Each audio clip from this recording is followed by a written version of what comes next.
Hi guys, wedding season চলে এসছে। আর wedding সিজনের কেক মানে শুধু ফুল আর ফুল। ফুল মানেই কিন্তু গোলাপ ম্যান্ডেটরি, তাও আবার রেড রোজ।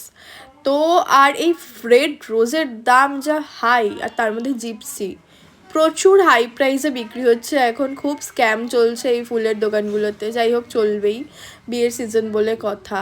তো আমার কাছে চলে এসেছিলো এটা একটা এঙ্গেজমেন্ট পারপাস, আর আমার কাছে প্রচুর চকলেটেরও অর্ডার এসেছিলো বিয়ের জন্য, তথ্যতে সাজাবে বলে। তো খুব সুন্দর সুন্দর চকলেট অর্ডার দিয়েছিল আমাকে, আর আমার করতে খুব মজা লেগেছিলো। তো যাই হোক, এটা কমপ্লিট করার পর পরের দিন আমার আরও 3টে কেকের অর্ডার আসে। 3টে কেকই একজন নিয়েছিল ফর বার্থডে পারপাস। আমি বাটারফ্লাই কেক এর আগে অনেকবার করেছি, আর এইবার আরেকবার করলাম।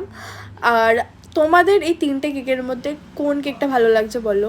ফ্লাওয়ার কেকটা কিন্তু খুবই সুন্দর লাগছিল আমার, আর বো কেকটাও খুব সুন্দর লাগছিল। তো দেখা হচ্ছে অন্য কোনো মিনি ব্লগে।